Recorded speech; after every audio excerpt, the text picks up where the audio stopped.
अस्सलाम वालेकुम, welcome to कसीम्स kitchen. उम्मीद है आप सब खैरियत से होंगे। आज के इफ्तारी की तैयारी के एपिसोड में हम बनाएंगे एग मायो सैंडविचेस। तो सबसे पहले इंग्रेडिएंट्स पे एक नज़र डालते हैं। ठीक है, सिंस एग सैंडविचेस हैं डेफिनेटली 4 एग्स मैं यूज़ करूँगा। उसके अलावा mayonnaise second most important ingredient ये यूज़ होगा। मस्टर्ड और हॉट सॉस ये दोनों ऑप्शनल हैं, they do give a good taste, तो इसलिए जो है ना मैं डेफिनेटली इसमें इंक्लूड कर रहा हूँ इन दोनों चीज़ों को। ठीक है, उसके अलावा सॉल्ट टू टेस्ट। नॉर्मली आपने हिसाब रखना है एक अंडे के ऊपर जितना आप सॉल्ट डालते हैं वो, और उसी तरह जो ब्लैक पेपर है, काली मिर्चें, वो भी आप उसी तरह से यूज़ करेंगे और थोड़ा सा एडिशनल डालेंगे क्योंकि आपके पास ब्रेड भी आ रही है और मायोनीज़ ने भी इसको थोड़ा सा एब्जॉर्ब करना है। ठीक है, उसके अलावा ब्रेड स्लाइसेस आज मैं 4 स्लाइसेस यूज़ करूँगा इस डेमो के लिए, और फिर हम उसके अलावा जो है वो हरा धनिया फाइनली चॉप्ड वो यूज़ करेंगे। अगर आपके पास लहसुन की भूखे हों ग्रीन, तो उनको भी आप फाइनली चॉप करके यूज़ कर सकते हैं, उससे भी एक बड़ा ज़बरदस्त सा टेस्ट आता है। ब्राउन ब्रेड में आप बनाएं, वाइट ब्रेड में आप बनाएं, that's all down to your preferences. ठीक है जी, चलें फिर काम शुरू करते हैं। अच्छा, अंडे जो हैं वो बॉईल करने के लिए सबसे बेहतरीन तरीका ये है कि आप पानी के अंदर थोड़ा सा सिरका डाल लें। उससे जो है वो एक तो आपके अंडे जो हैं अगर उसमें कोई क्रैक होगा तो वो क्रैक से बाहर नहीं आएंगे, दूसरा छीलने में आपको बहुत आसानी हो जाएगी। ठीक है, तो 3 एक अंडे तो मैंने यहाँ पे छील के रखे हुए हैं। एक मैंने सोचा कि आपको मैं दिखा दूँ कि कितना इजी है अंडे को छीलना। उसके लिए सबसे बेस्ट तरीका है, इसको आप तोड़ें। ठीक है, तोड़ के तो इसको आप जो है वो कम्प्लीटली कचरा कर लें। ठीक है, उसकी शेल को इतना कि प्रीटी मच आप देखें कि मैं उसको हाथ में रोल कर रहा हूँ। ठीक है ना, इसके बाद आपने इसको किसी एक जगह से स्टार्ट करना है, और जैसे ही आपके इसकी आउटर लेयर आपके हाथ में आ जाएगी तो प्रीटी मच आप ये देखें कि बाकी अंडा आपका ऑटोमेटिकली इस तरह के वो स्लाइड हो जाता है अपनी शेल से। ठीक है, तो और बहुत ही साफ़ सुथरा खूबसूरत आप देखें इसका शेप कितना कंसिस्टेंट और ज़बरदस्त है।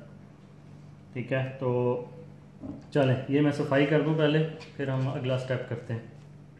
ठीक है जी, ये हो गया साफ। नेक्स्ट स्टेप, अब हम अंडों को ना स्लाइस करेंगे। अच्छा, इसका अगर आप मिक्सचर थोड़ा थोड़ा अंडों को आप मोटा रखेंगे, चंकी रखेंगे, तो उतना उसका टेस्ट आपको ज़्यादा बेहतर आएगा।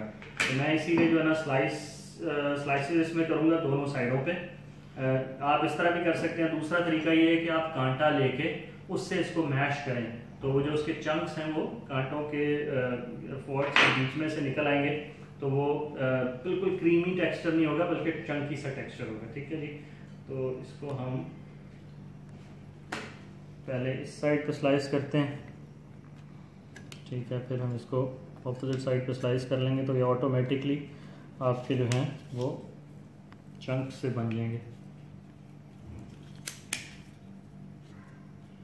ठीक है जी, इसी तरह बाकी अंडों को भी। ठीक है जी, ये देखें एग स्लाइसर से इसके बड़े बड़े पीसेस हुए हैं। फर्स्ट एग मैंने पूरा नहीं स्लाइस किया था डबल डायरेक्शन में, और ये लंबे लंबे इसके पीसेस हो गए हैं। थोड़ा सा अब हम इनको फोर्क के साथ मज़ीद छोटा कर लेंगे। ठीक है जी, और बहुत ज़्यादा नहीं करना है क्योंकि आपने मज़ीद जब इसके अंदर मेयोनीज़ डाल के उसको मिक्स करना है तो ये हर दफ़ा जो है ना वो थोड़े पिसते रहेंगे। तो इसके साथ ही मैं अब इसके अंदर जो है वो धनिया ऐड कर दूंगा।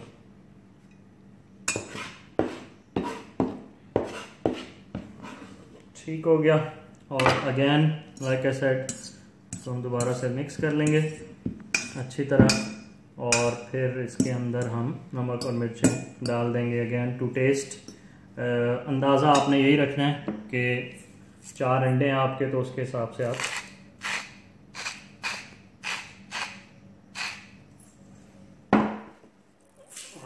थी। काली मिर्चों की जगह पे आप वाइट पेपर भी यूज़ कर सकते हैं, और दोनों भी आप यूज़ कर सकते हैं। ठीक है, इस मिक्सचर को फिर आप ज़रा अच्छी तरह मिक्स कर लें, और अगेन अगर आपको कोई बड़ा पीस नज़र आता है उसको साथ साथ आप मैश करते हैं।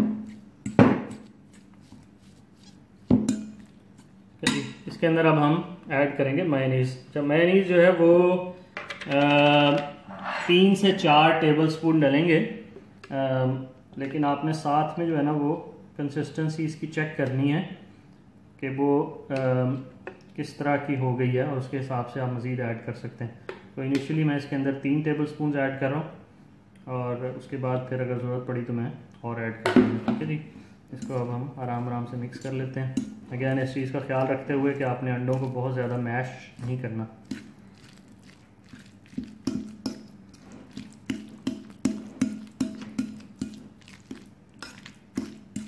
ठीक है जी, ये आप देखें कि इसमें मेयोनीज़ क्योंकि मैंने हीप टेबलस्पून डाले हैं, तो मेरा नहीं ख्याल कि इसमें और डालने की ज़रूरत पड़ेगी। This will be good enough. इसको बस आप चलो जी, मेयोनीज़ के साथ मिक्सचर हो गया रेडी। अब इसके अंदर थोड़ी सी मैं हॉट सॉस डालूंगा, बहुत ज़्यादा नहीं, फिर बच्चे कंप्लेन करते हैं। Just a few drops.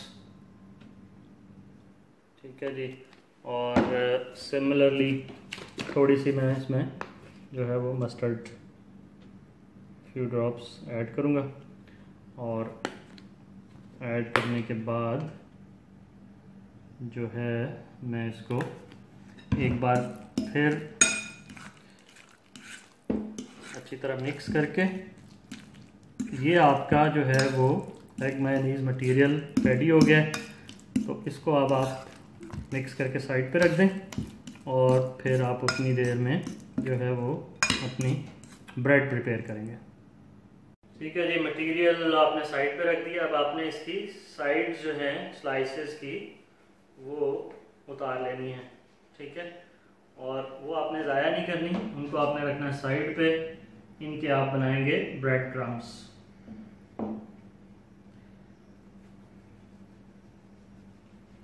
ठीक है जी, बड़ी थिन सी आपने साइड इसकी उतारनी है। अगर हल्का फुल्का रह भी जाएगा तो टेंशन वाली बात नहीं है उसमें कोई। ब्रेड होगी आपकी रेडी। इसके अंदर अब हम एग मेयोनीज़ की फिलिंग जो है उसको लगा देते हैं। अच्छा, फिलिंग की को थोड़ी सी आपने क्वांटिटी ज़्यादा रखनी है, उसमें आपने जो है ना वो कंजूसी नहीं करनी, उसका टेस्ट जो है वो ज़्यादा बेहतर आएगा। ठीक है जी, और इवनली उसको आपने स्प्रेड कर लेना है। स्प्रेड करके बेशक आप उसको नीचे रख के, तो make sure it reaches all the corners.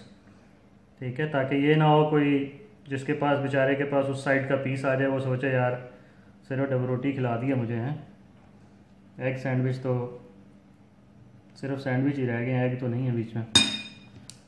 ठीक है जी, इवनली स्प्रेड आउट करके ऊपर आप उसको रख के, तो अब मैं इसके जो हैं वो 4 स्लाइसेस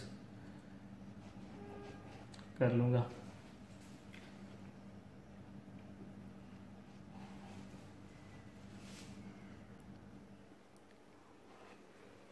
ये हो गया आपके सैंडविचेस, और इनको अब हम कर देंगे सर्व। डिश के अंदर लगाते हैं और फिर आपको एक दफ़ा फाइनल प्रोडक्ट दिखाते हैं। अगर कहीं से साइड पे मटेरियल निकल रहा है तो उसको आप छुरी से लेवल करना है। ठीक है जी, ये हो गए आपके सैंडविचेस रेडी। इनको मैंने डिश आउट भी कर लिया है, और थोड़ा सा इसको हम हल्की सी स्टाइल मार देते हैं साइड पे। ठीक है, और स्टाइल में आज केचप से मारने लगा हूँ। एक साइड पे इसका ब्लॉब सा बना के, और दैट्स इट। ठीक है ना, ये प्रोफेशनल सा टच आ जाता है इसको। ठीक है जी, ये हो गया आपके सैंडविचेस। इफ्तार में अभी थोड़ा सा टाइम है, तो हम इसके ऊपर क्लिंग रैप लगा के रख देंगे, क्योंकि ये कोल्ड सैंडविचेस हैं। तो ये वो आइटम नहीं है जो आपको लास्ट टाइम पे बनाना है। आप आधा पौना 1 घंटा पहले भी बना के इसको जो है वो सेट कर सकते हैं ताकि लास्ट टाइम पे आपको भाग दौड़ ना करनी पड़े। ठीक है जी, उम्मीद है कि आपको आज की रेसिपी पसंद आई होगी। एंजॉय करें इफ्तार और अपनी फीडबैक दें। Until next time, signing out from Kasim's Kitchen. This is your chef, Abu Kasim. Allah Hafiz.